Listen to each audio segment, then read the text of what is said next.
السلام علیکم ناظرین، گلوبل میمن ٹی وی کے ساتھ میں ہوں نمرہ کنول۔ سب سے پہلے شامل کرتے ہیں نیوز ہیڈ لائنز۔ سردار ایاز صادق قومی اسمبلی کے نئے اسپیکر منتخب۔ گیلری میں بیٹھے مہمان سنی اتحاد کونسل کے اراکین سے الجھ پڑے۔ قومی اسمبلی اجلاس میں پولنگ کے دوران ہنگامہ آرائی جاری رہی۔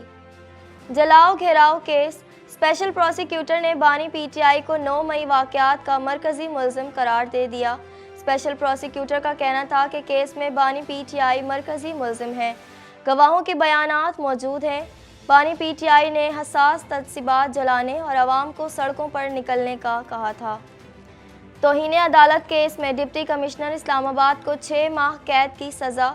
عدالت عالیہ نے اپیل کے لیے وقت دیتے ہوئے 1 ماہ تک سزا معطل بھی کر دی۔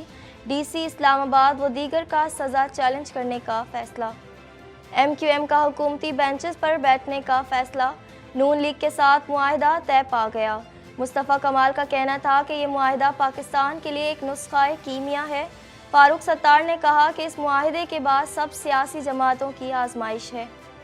کراچی میں طوفانی بارش کی پیشن گوئی، مختلف علاقوں میں بارش۔ ملک کے بیشتر علاقوں میں بارش اور پہاڑوں پر برف باری کی پیشن گوئی۔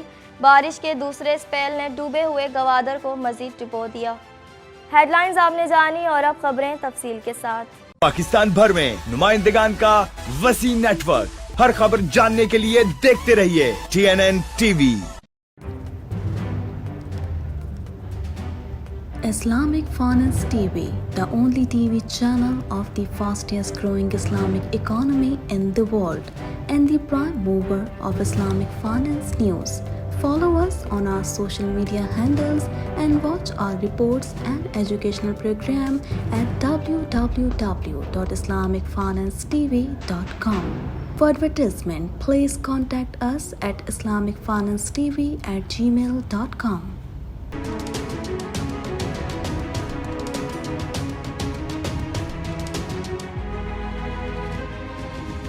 مسلم لیگ نون کے امیدوار سردار ایاز صادق نئے اسپیکر منتخب ہو گئے۔ قومی اسمبلی اجلاس میں پولنگ کے دوران ہنگامہ آرائی جاری رہی۔ سنی اتحاد کونسل کے ارکان نے ایوان میں جوتے لہراتے رہے اور نعرے لگائے۔ مزید تفصیلات اس رپورٹ میں۔ مسلم لیگ نون کے امیدوار سردار ایاز صادق نئے اسپیکر منتخب ہو گئے۔ قومی اسمبلی اجلاس میں پولنگ کے دوران ہنگامہ آرائی جاری رہی۔ سنی اتحاد کونسل کے ارکان نے ایوان میں جوتے لہراتے رہے اور نعرے لگائے۔ میڈیا رپورٹ کے مطابق اسپیکر قومی اسمبلی راجہ پرویز اشرف کی زیر صدارت اسمبلی کا اجلاس ہوا، جس میں اسپیکر اور ڈپٹی اسپیکر کا انتخاب کیا گیا۔ اسپیکر ڈائس کے دائیں اور بائیں جانب 2 پولنگ بوتھ قائم کیے گئے۔ پولنگ بوتھ میں خصوصی طور پر لائٹ کا انتظام کیا گیا۔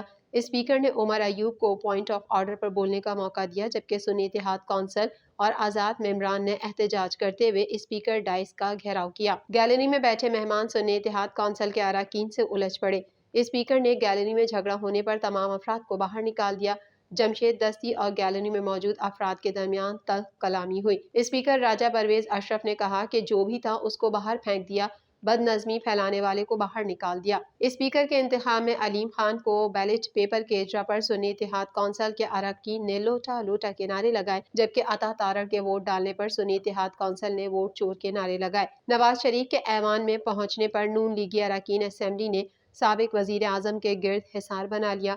سنی اتحاد کونسل اراکین نے نواز شریف کی آمد پر چور کے نعرے لگائے، جبکہ لیگی اراکین نے شیر شیر کے ساتھ قیدی نمبر 420 کے نعرے بھی لگائے۔ ملک کی 16ویں قومی اسمبلی کے اسپیکر اور ڈپٹی اسپیکر کے لیے انتخابی عمل شروع ہوا۔ قومی اسمبلی کے اسپیکر کے لیے نون لیگ کے سردار ایاز صادق اور سنی اتحاد کونسل کے ملک محمد عامر ڈوگر کے درمیان مقابلہ ہوا، جس میں ایاز صادق نے کامیابی حاصل کی، جس پر نون لیگی ارکان نے شیر شیر کے نعرے لگائے۔ ایوان میں 291 ارکان نے ووٹ کاسٹ کیے، جس میں سے ایاز صادق نے 199 اور عامر ڈوگر نے 91 ووٹ حاصل کیے، 1 ووٹ مسترد ہوا۔ JUI فے اور BNP نے اسپیکر کے انتخاب کا بائیکاٹ کیا اور محمود خان اچکزئی نے بھی رائے شماری میں حصہ نہیں لیا۔ JUI کے ساتھ BNP اور PK میپ کا 1 ووٹ کاسٹ نہیں ہوا۔ اسپیکر راجہ پرویز اشرف نے کچھ دیر بعد نومنتخب اسپیکر سردار ایاز صادق سے حلف لیا۔ نومنتخب اسپیکر قومی اسمبلی سردار ایاز صادق نے عامر ڈوگر سے مصافحہ کیا۔ بعد ازاں نواز شریف نے انہیں مبارکباد دی۔ قومی اسمبلی کا اجلاس ایک بار پھر بدنظمی کا شکار ہوا۔ نون لیگ کے رکن رانا تنویر، نثار جٹ اور عمر ایوب الجھ گئے۔ سنی اتحاد کونسل کے نثار جٹ کے چور چور کے نعروں پر رانا تنویر سیخ پا ہو گئے اور نثار جٹ کی جانب بڑھنے کی کوشش کی، تاہم عطا تارڑ نے انہیں نشست پر بٹھا دیا۔ وزیر اعظم کے انتخاب کے لیے کاغذات نامزدگی ہفتے کو دن 2 بجے تک جمع ہوں گے اور کاغذات کی اسکروٹنی 3 بجے ہوگی۔ پارلیمنٹ ہاؤس جانے والے راستوں پر سیکیورٹی انتہائی سخت کی گئی۔ ریڈ زون میں داخلے کے لیے سرینا چوک، نادرا چوک اور ڈی چوک والے راستے بند ہیں، جبکہ ریڈ زون میں داخلے کے لیے مارگلہ روڈ کا راستہ کھلا رکھا گیا ہے۔ لاہور کی انسداد دہشت گردی عدالت میں جلاؤ گھیراؤ کیس کے 7 مقدمات کی سماعت کے دوران اسپیشل پروسیکیوٹر نے بانی پی ٹی آئی کو 9 مئی واقعات کا مرکزی ملزم قرار دے دیا۔ مزید احوال اس رپورٹ میں۔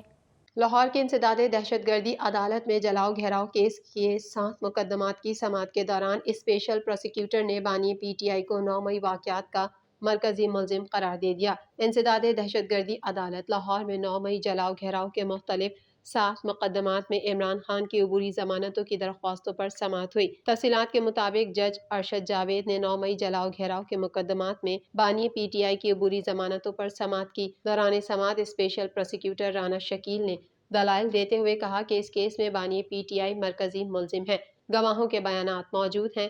بانی پی ٹی آئی نے تمام رہنماؤں کو حساس تنصیبات جلانے اور عوام کو سڑکوں پر نکلنے کا کہا تھا۔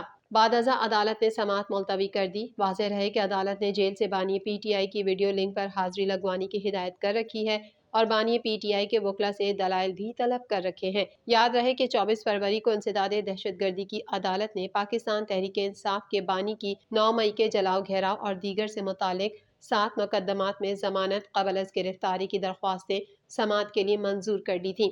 بانی چیئرمین پی ٹی آئی کے خلاف جناح ہاؤس، عسکری ٹاور جلاؤ گھیراؤ سمیت 7 مقدمات درج ہیں۔ اسلام آباد ہائی کورٹ نے غیر قانونی گرفتاریوں کے کیس میں توہین عدالت پر deputy commissioner Islamabad Irfan نواز کو 6 ماہ قید کی سزا سنا دی۔ مزید احوال اس رپورٹ میں۔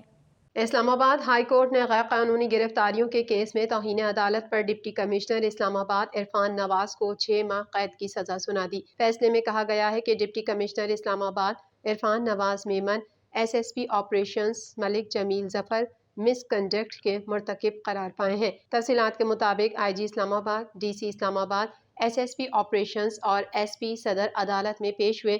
اسلام آباد ہائی کورٹ کے جسٹس بابر ستار نے محفوظ شدہ فیصلہ سنایا۔ عدالت نے ڈپٹی کمشنر اسلام آباد کو 6 ماہ قید کی سزا، ایس ایس پی آپریشنز کو 4 ماہ جیل اور 1 لاکھ جرمانہ، ایس ایچ او کو بھی 2 ماہ جیل اور 1 لاکھ جرمانے کی سزا سنائی ہے، جبکہ ایس پی صدر کو توہین عدالت کیس میں بری کر دیا ہے۔ عدالت نے مختصر سزا کی وجہ سے D C, S S P operations اور ایس ایچ او کی سزائیں 30 روز کے لیے سزائیں معطل کر دیں۔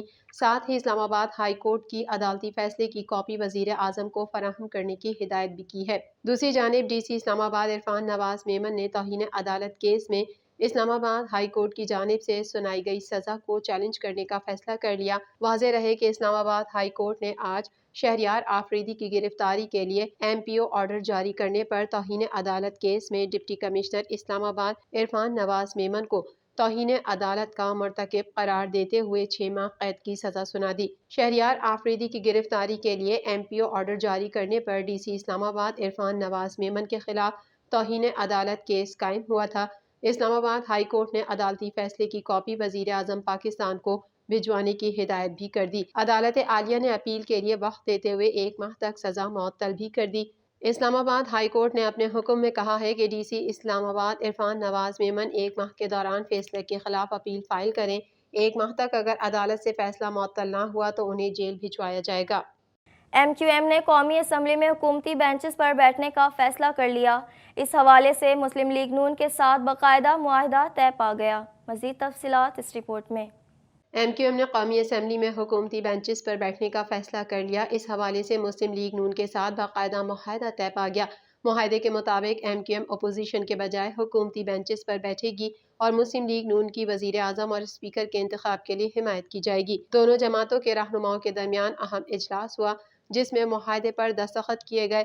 معاہدے میں پہلا نکتہ ہے کہ انتظامی مالی اختیارات نچلی سطح تک منتقل کیے جائیں۔ دوسرا نکتہ یہ ہے کہ این ایس سی ایوارڈ میں آئین میں لکھ دیا جائے کہ ڈسٹرکٹ اور ٹاؤن کو مالی وسائل دیے جائیں، جبکہ تیسرا نکتہ ہر 4 سال بعد مقامی حکومتوں کے انتخابات کروانے پر قانون سازی کی جائے گی۔ 3 نکات پر مشتمل معاہدے میں بلدیاتی نظام اور کراچی کے مسائل سے متعلق نکات بھی شامل ہیں۔ علاوہ ازیں چارٹر کے مطابق آئینی ترامیم ترجیح ہوگی۔ اس موقع پر احسن اقبال نے کہا کہ آج MQM پاکستان اور مسلم لیگ نون نے ایک یادداشت پر دستخط کیے۔ اس ڈرافٹ پر قومی سطح پر اتفاق رائے بنانے کی بھرپور کوشش کریں گے۔ دونوں جماعتوں نے اقتدار کو عوام تک منتقل کرنے اور عوام کو بااختیار بنانے کے عزم کا اعادہ کیا ہے۔ MQM کے رہنما مصطفیٰ کمال نے کہا کہ یہ معاہدہ پاکستان کے لیے ایک نسخہ کیمیا ہے۔ پاکستان معاشی اور انتظامی طور پر بہت بیمار ہو چکا ہے۔ یہ میری جماعت کا مسئلہ نہیں بلکہ 1 پوائنٹ عوامی مسئلہ ہے۔ اس معاہدے میں وعدہ خلافی MQM سے نہیں بلکہ عوام سے وعدہ خلافی ہوگی۔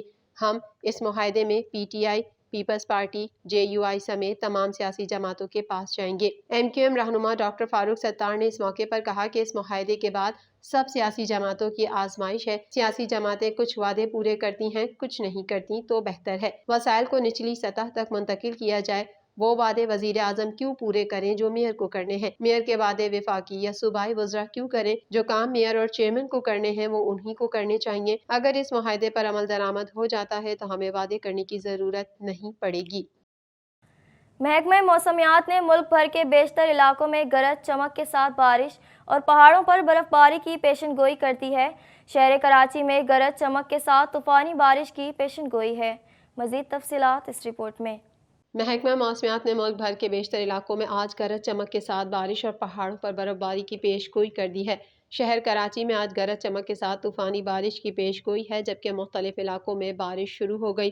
مغربی ہواؤں کا سسٹم اس وقت اپنی پوری شدت کے ساتھ بلوچستان کے ساحلی علاقوں میں موسلا دھار بارش برسا رہا ہے اور آہستہ آہستہ یہ سندھ کے ساحلی علاقوں کی جانب بڑھ رہا ہے۔ جمعے کے روز کراچی میں مغربی سسٹم کے اثرات کے سبب مطلع صبح ہی سے جزوی ابر آلود ہے اور بلدیہ town, Surjani town, new Karachi, صدر، کراچی ایئرپورٹ، کلفٹن، گلشن معمار سمیت دیگر علاقوں میں بارش کا آغاز ہو گیا ہے۔ محکمہ موسمیات کے مطابق بلوچستان، خیبر پختونخوا، پنجاب، سندھ اور اسلام آباد میں ہلکی اور موسلا دھار بارش ہونے کا امکان ہے جبکہ کشمیر اور گلگت بلتستان میں آندھی، گرج چمک کے ساتھ بارش اور پہاڑوں پر شدید برف باری ہو سکتی ہے۔ ملک کے اکثر مقامات پر ژالہ باری کی بھی توقع ہے۔ بارش کے دوسرے اسپیل نے ڈوبے ہوئے گوادر کو مزید ڈبو دیا۔ 2 گھنٹے تیز ہوا اور گھن گرج کے ساتھ ہونے والی بارش نے تباہ حال گوادر کو مزید تباہ کر دیا۔ تیز بارش کی وجہ سے گوادر، کیچ، تربت، پنجگور، آوران، بارکھان، کوہلو، سبی، نصیر آباد، دلبدین، خضدار، ڈیرہ غازی خان، مری، گلیاد، اسلام آباد، راولپنڈی، کشمیر اور خیبر پختونخوا کے ندی نالوں میں طغیانی کا خطرہ ہے۔ محکمہ موسمیات کے مطابق مری، گلیاد سمیت پہاڑی علاقوں میں بارش اور برف باری سے رابطہ سڑکیں بند ہو سکتی ہیں۔ بالائی خیبر پختونخوا، مری، گلیاد، کشمیر اور گلگت بلتستان میں لینڈ سلائیڈنگ کا بھی خدشہ ہے۔ آندھی کے باعث کمزور انفراسٹرکچر کو نقصان پہنچ سکتا ہے۔ گلوبل میمن ٹی وی کے نیوز بلیٹن سے فی الحال اتنا ہی۔ اپنی میزبان نمرا کنول کو دیجیے اجازت۔ اللہ حافظ۔